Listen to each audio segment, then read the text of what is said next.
Messi ফুটবলের এমন একজন আর্টিস্ট যাকে শুধু একজন ফুটবলার নয় বরং একজন মেশিন হিসেবেও বিবেচনা করা হয়।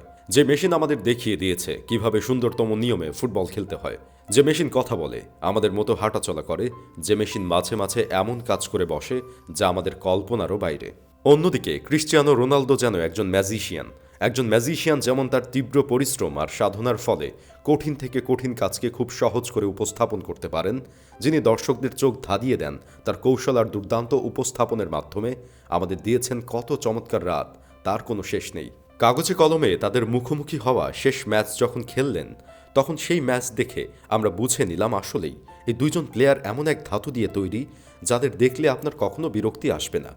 অনেকটা যেন সেই উক্তিটির মতো, রুটিমত ফুরিয়ে যাবে, প্রিয়ার কালো চোখ ঘোলাটে হয়ে আসবে, কিন্তু বইখানা অনন্ত যৌবনা, যদি তেমন বই হয়। ওমর খৈয়ামের একটি ফার্সি কবিতার এভাবেই অনুবাদ করেছিলেন আমাদের দেশের কিংবদন্তি সাহিত্যিক সৈয়দ মুস্তফা আলী। সৈয়দ সাহেবের সাথে তাল মিলিয়ে তাই বলতে হয়, রুটিমত সব ফুরিয়ে গেলেও, প্রিয়ার কালো চোখ ঘোলাটে হয়ে গেলেও কিছু খেলোয়াড় থেকে যাবেন অনন্ত যৌবনা। আর মেসি রোনালদো হলেন তেমনই এক তারকা প্লেয়ার যাদের যৌবন কখনো শেষ হবার নয়। তাদের দুজন মানুষই আমাদের এই প্রজন্মকে ফুটবলের প্রতি এত ভক্ত বানানোর আসল কারিগর। অপর পাশে প্রেমিকাকে অপেক্ষামান রেখে কত শত রাত যে একজন ফুটবল ভক্ত কাটিয়ে দিয়েছেন মেসি রোনালদোর প্রতি মুগ্ধ হয়ে, প্রিয়তমার চোখ বা মুখের দিকেও হয়তো ততক্ষণ তাকিয়ে থাকেননি তারা যতক্ষণ তাকিয়েছেন এই দুই তারকার পায়ের দিকে। কত ঝগড়া হয়েছে, যুক্তি পাল্টা যুক্তিতে কেঁপেছে চায়ের টেবিল, কেঁপেছে ক্যাম্পাসের ক্যান্টিন, বন্ধুদের একান্ত আড্ডায় কতবার মূল উপাদান হয়েছেন এই মেসি রোনালদো, তার হিসেব করে কি আমরা শেষ করতে পারবো? আমাদের প্রজন্মের কাছে প্রেমিকার চেয়ে দামি ছিলেন মেসি রোনালদো।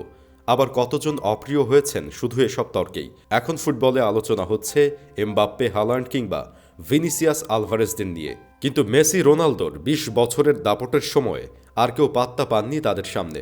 হালের বেনজেমা, মদ্রিস, ইব্রাহিমোভিচ কিংবা রুনি জেরার্ডদের মতো তারকারা ঢাকা পড়ে গেছেন আকাশের এই উজ্জ্বলতম তারাদের ছায়ায়। এই ছায়া যে কত বড় তা টের পাবেন আপনি নেইমারের দিকে তাকালে।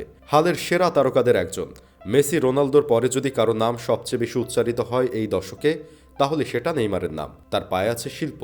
ফুটবল পায়ে পেলে রীতিমতো ছেলে খেলা করেন নেইমার, কিন্তু এই নেইমারও ঢাকা পড়ে গেছেন এই চাঁদের আলোতে।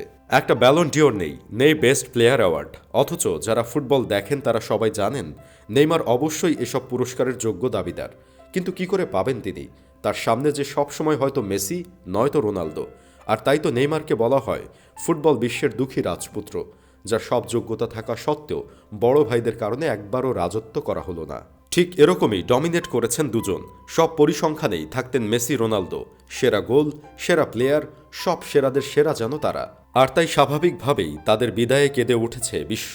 কে জানে যেদিন এই দুই তারকা বুটজোড়া তুলে রাখবেন, তখন কেমন হবে ফুটবল প্রেমীদের অবস্থা।